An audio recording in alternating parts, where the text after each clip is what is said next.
Hello students, welcome back to the English Danny channel. I'm teacher Sarah. At, on, and in are prepositions that can be a little confusing. How do you know which to use? Today we're going to learn how to use at, on, and in correctly when talking about time. Let's get started.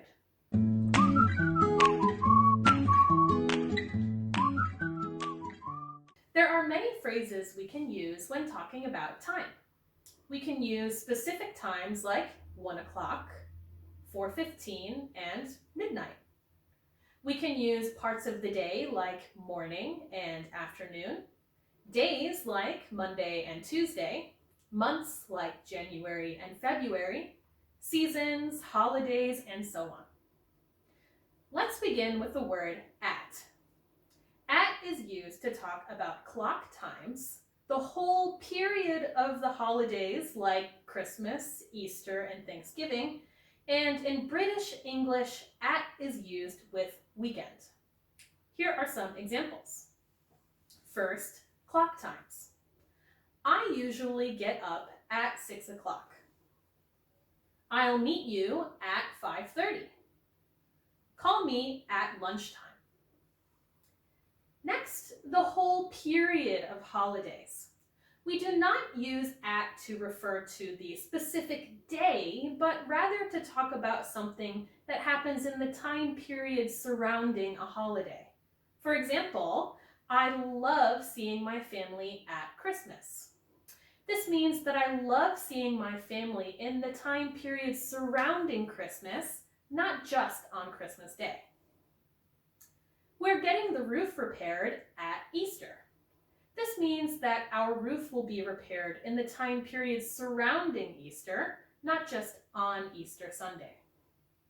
Finally, in British English, you will often hear the term at the weekend.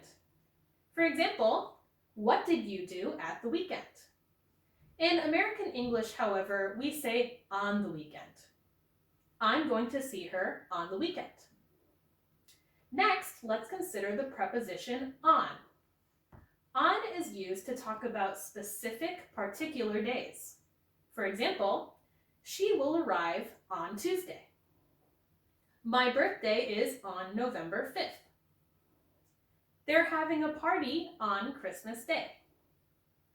We can also use on to talk about repeated actions. For example, we usually go see our grandparents on Sundays. Lastly, let's look at the preposition in. In is used to talk about parts of the day and longer periods of time.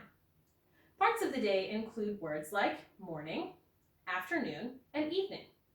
For example, I work best in the morning. I'll see you in the afternoon.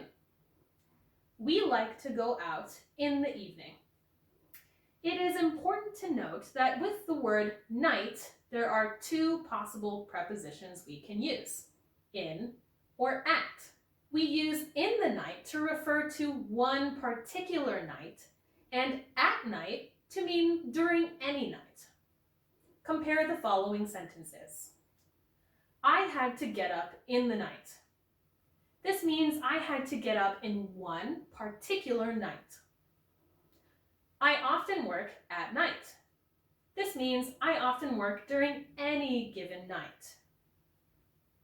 In is also used to talk about longer periods of time like weeks, months, seasons, years, and centuries. Let's consider the following examples.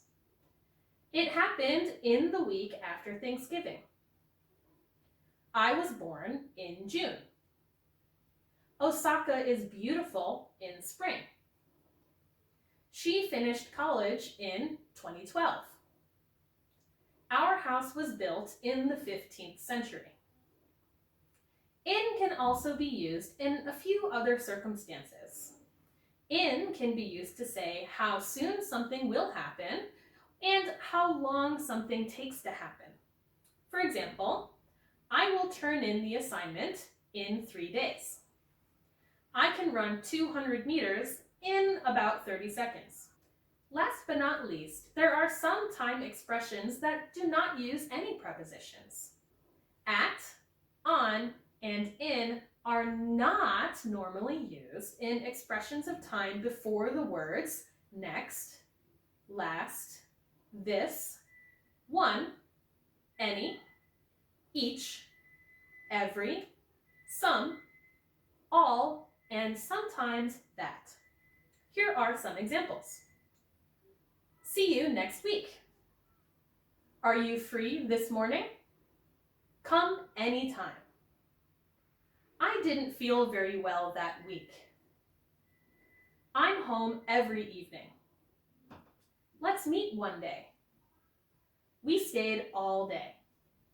All right, let's summarize today's lesson. Here is a chart showing how we can use at, on, and in, and when to not use these prepositions. At is used to talk about clock times, the whole period surrounding holidays, and in British English, at is used with the weekend. On is used to talk about specific particular days. In is used to talk about parts of the day and longer periods of time.